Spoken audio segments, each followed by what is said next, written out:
मुलांना भरपूर प्रमाणामध्ये भाज्या खाऊ घालायच्या असतील तर व्हेज पुलावसारखा दुसरा ऑप्शन नसणारच. तर एकदम साध्या सोप्या पद्धतीने व्हेज पुलाव एकदम तेही मोकळा मोकळा कसा करायचा ना, तर आज आपण ते बघणार आहोत. तर त्यासाठी माझा हा व्हिडिओ पूर्ण बघा. तर हा पुलाव बनवणं खूप सोपं आहे. तर त्यासाठी इथे मी घेणार आहे तेल आणि तूप. तुम्ही इथे फक्त तेल किंवा फक्त तूप जरी वापरलं ना तरी पण चालेल. त्यानंतर आपण यामध्ये काही खडे मसाले घालून घेणार आहोत. तर त्यामध्ये इथे मी घेणार आहे तेजपत्ता, लवंग, हिरवी विलायची, भेंड विलायची, त्यानंतर स्टारफूल, मिरे आणि कलमीचा तुकडे.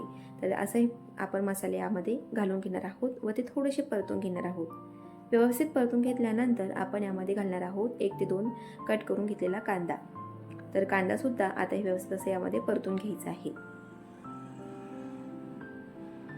कांद्याचा थोडासा रंग बदलला की यामध्ये आपण घालणार आहोत थोडेसे लसण पाकळ्या. तर त्या मी कट करून घालत आहे. आणि तसेच यामध्ये आपण घालणार आहोत 1 ते 2 हिरवी मिरची. तर त्यासुद्धा आपण उभ्या उभ्या अशा कट करून घ्यायच्या, म्हणजे हा व्हेज पुलाव जास्त तिखटही होत नाही आणि खायला खूप छान असा लागतो. त्यानंतर व्यवस्थित असे हे सर्व तळून घेतल्यानंतर आपण आता यामध्ये भाज्या घालून घेणार आहोत. तर भाज्या घालत असताना त्यामध्ये मी फुलगोबी, बटाट्याची काप, तर हे मी यामध्ये धुवून घातलेले आहे. आणि हे भाज्या घालत असताना मी थोड्याशा मोठ्याच ठेवलेल्या आहे, कारण ते दिसायला खूप छान अशा दिसतात.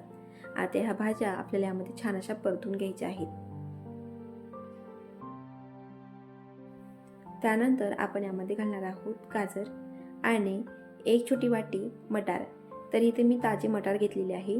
जर तुमच्याकडे ताजे मटार नसतील तर तुम्ही वाळलेले मटार हे रात्रभर छान पाण्यामध्ये भिजवून मग त्यामध्ये वापरायचे आहेत.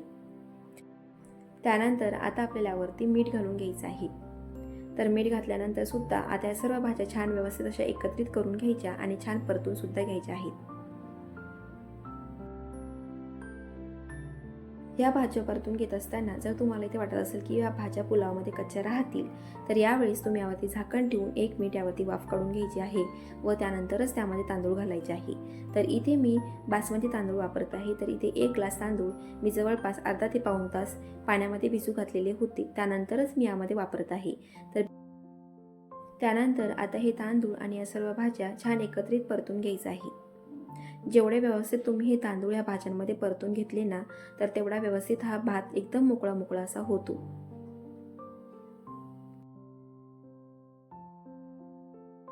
हे परतून घेत असताना यामध्ये मी या पुलावची छान अशी चव वाढण्यासाठी यामध्ये मी काही पुदिन्याचे पानं घालत आहे. तर मी अख्खेच हे पाने यामध्ये घालत आहे. त्यानंतर थोडीशी कोथिंबीर घालत आहे. जर तुम्हाला इथे पुदिनाचे पाने घालायचे नसतील तर नका घालू. त्यानंतर आपल्याला ह्या पुलावची अजून चव वाढवण्यासाठी इथे मी अर्धा चमचा जिऱ्याची पूड घालत आहे. इथे मी अख्खी जिऱ्याचा वापर न करता जिऱ्याच्या पूडचा वापर केलेला आहे. त्यामुळे या पुलावाला छान असा स्वाद येतो. आता हे सर्व व्यवस्थित असं परतून घेत आहे. तर आपण तांदूळ घातल्यापासून 2 ते 3 मिनिट आपण हे तांदूळ छान ह्या भाज्यांमध्ये परतून घेतलेले आहेत. त्यानंतर आपण यामध्ये घालणार आहोत पाणी. तर इथे मी 1 ग्लास तांदूळ भिजू घातलेले होते आणि ते जवळपास पाऊण तास भिजू घातलेले असल्यामुळे इथे मी फक्त 1.25 ते 1.5 ग्लासच पाणी घालत आहे. तर पाण्याचा अंदाज घेऊन यामध्ये तुम्ही पाणी घालायचं आहे, म्हणजे व्यवस्थित असा आपला हा भात मोकळा मोकळा होतो, अजिबात चिकट होत नाही. पाणी घातल्यानंतर हे सर्व एकत्रित करून घेतलेलं आहे आणि आता आपण यावरती झाकण ठेवून हा पुलाव छान 8 ते 10 मिनिट कमी गॅसवरती होऊ देणार आहोत.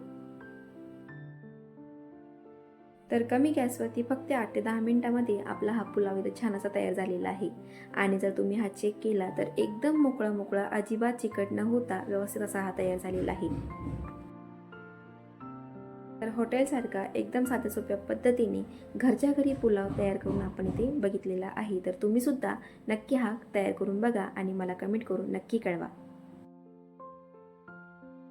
आणि तुम्हाला जर माझ्या ह्या साध्या सोप्या रेसिपी अशाच आवडत असतील तर प्लीज माझ्या चॅनलला लाईक, शेअर आणि सबस्क्राईब करायला अजिबात विसरू नका.